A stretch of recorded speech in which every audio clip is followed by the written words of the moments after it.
Me qëllim rritjen e sigurisë në komunikacion dhe zbatimin e rrept të ligjeve, Ministria e Punëve të Brendshme informon qytetarët për kundërvaqjet që sankcionohen përmes sistemit Qytet i Sigurt, si dhe për gjobat e parapara. Sipas Ministrisë së Punëve të Brendshme, do të sankcionohet te kalimi i shpejtësisë si në dhe jashtë vendbanimit.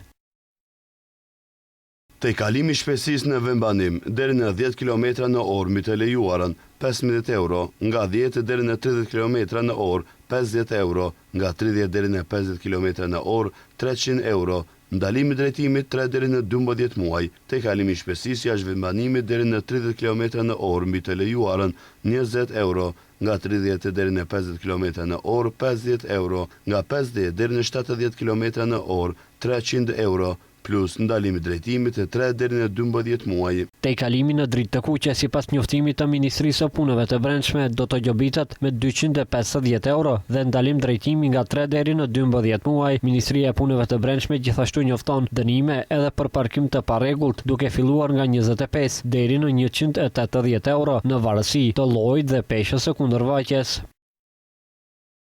Pjesëmarrje në komunikacion me automjete të paregjistruar, pa leje të vlefshme qarkullimi ose pa targa regjistrimi 500 euro gjob. Nëse leja e qarkullimit ka skaduar deri në 30 ditë 100 euro, ulje sanksioneve, pagesa brenda 8 ditëve paguat 50% e gjobës, nëse ka edhe ndalim drejtimi, masa zbatohet në gjysmën e afatit të paraparë. Ndryshe të premten që lan pas, 81 deputet votuan për ligjin për kundërvaqje, me çka mundësuam që sistemi Qytet i Sigurt të vihet në funksion nga 1 shkurti. Për këtë Ministria e Punëve të Brendshme apelon të gjithë pjesëmarrësit në komunikacion që të respektojnë rregullat dhe dispozitat për siguri më të madhe personale dhe të përgjithshme, si dhe për uljen e aksidenteve rrugore.